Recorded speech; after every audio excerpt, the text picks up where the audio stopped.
Hey guys, welcome to another episode of the Wednesday Checkup. Today's episode is going to be about a difficult patient conversation. I have those all the time, whether I'm talking about vaccines, a cancer diagnosis, or even end-of-life care. But today's patient conversation was very difficult, and it reminded me of a book I just listened to that I want to tell you about. Let's get started. Beep-whoop!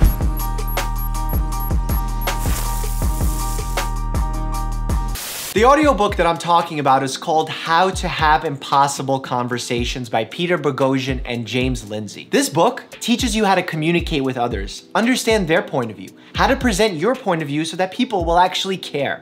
And in these polarizing times, it's an incredibly important audiobook to listen to. How do I use it? Well, as a physician, I have difficult conversations all the time. I use it in my day-to-day life with my friends, family, and loved ones as well. We talked about the book. Now let's get to the difficult patient encounter that I've been meaning to tell you about. And huge reminder here, all of the details in these patient encounters are changed drastically so that we maintain the patient's privacy, we don't make anyone feel bad, but we still maintain the learning point from the encounter. I think that's the way doctors learn. I think that's the way humans learn. So to talk about these openly without making anyone feel bad, that's the goal of this channel. It's a busy day for me in the outpatient center, and I come across a patient who's a 42-year-old female coming in with a complaint of left knee pain. I walk into the room and I really want to get right to the point. I introduce myself, ask the patient how they're doing, and she right away tells me, so I have this knee pain. It's been going on for 20 years. Right now it's a 4 out of 10. Sometimes it gets to be a 9 out of 10, and it's getting progressively worse.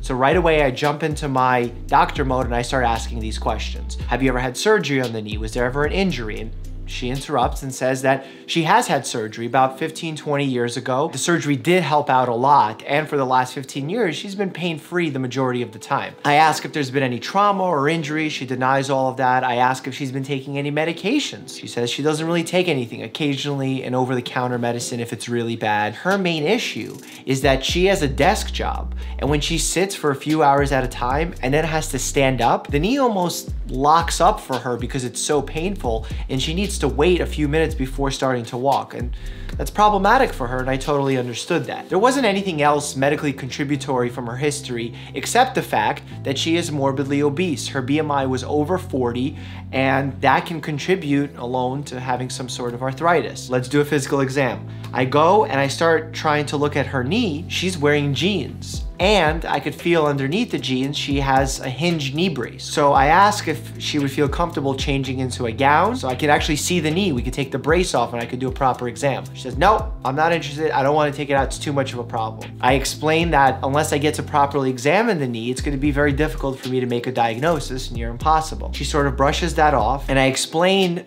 sort of the options that we have when a patient comes in with knee pain, just to see if that would sort of ease up the conversation somewhat. As I'm mentioning all of these possible treatments, not even saying that these are the right treatments for this condition, she just says no to all of them. No.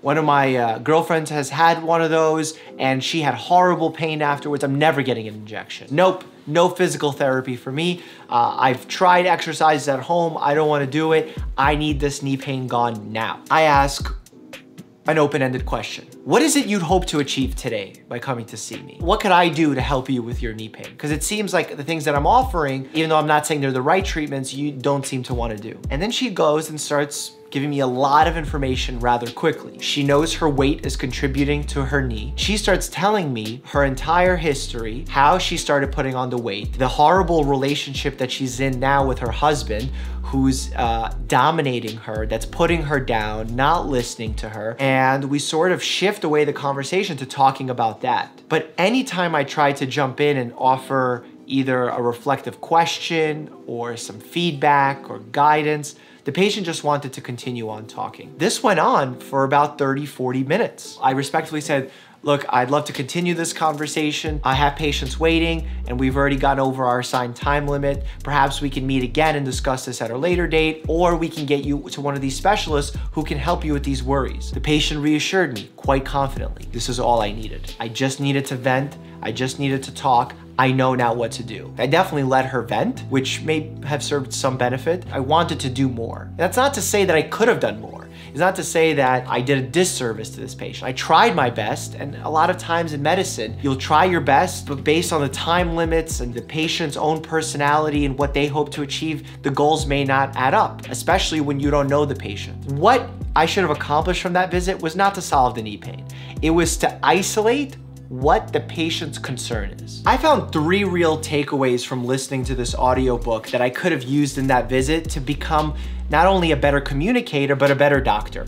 The first one is to build a rapport before starting a difficult conversation. It sounds easy, like duh, anyone should be doing it, but a lot of times we miss out on it. And I did in that visit. When I walked into the room, I introduced myself, I was very professional. I asked what the reason that the patient was there, but instead I could have come into the room since I was meeting the patient for the first time, introduced myself, asked them how long they've been a patient here. Who is their doctor that they see normally? What's the weather like when they came in today? How do they get to the office? And this little 30-second, 60-second commitment to build a rapport can really improve the following questions when we talk about a more substantive issue. The second learning point is called epistemology. It's the study of knowledge. And basically, when the patient was saying things that I may have known to be incorrect, I shouldn't have jumped in and said, oh, those things are wrong. I didn't do that, but that was what I wanted to do because I wanted to correct the patient and give her the best information possible. What you should do is understand where their knowledge came from. The book talks about these 6 reasons that most people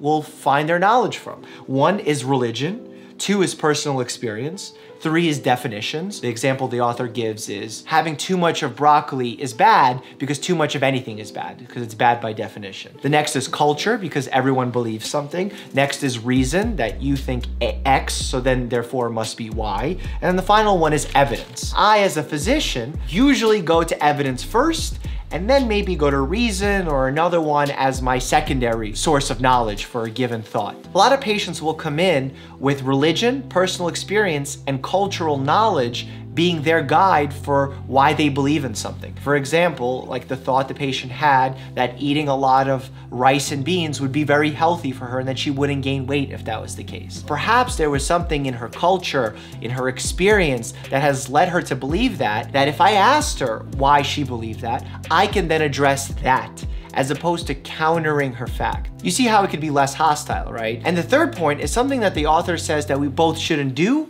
nor have done to ourselves. We shouldn't bully people into having conversations they don't want to have. So for example, if this patient didn't want to talk about her weight loss and I introduced it and you could see that she was pulling back, perhaps this wasn't the best time to do it, or at least I should figure out why she was having reservations. But in this case, I feel that I may have been bullied into having this conversation about things that didn't pertain to the issue at hand. I feel because I let that happen, I ultimately did a disservice to the patient because we weren't able to set strict goals and set up an actionable plan for her to succeed. What I'm doing here is essentially being the Monday morning quarterback. Now that I know the outcome, I'm essentially saying I did something wrong. Maybe in that situation, I was doing the right thing, and now I'm just trying to figure out if this happens in the future, what can I do differently? Perhaps my original approach may have been the right one.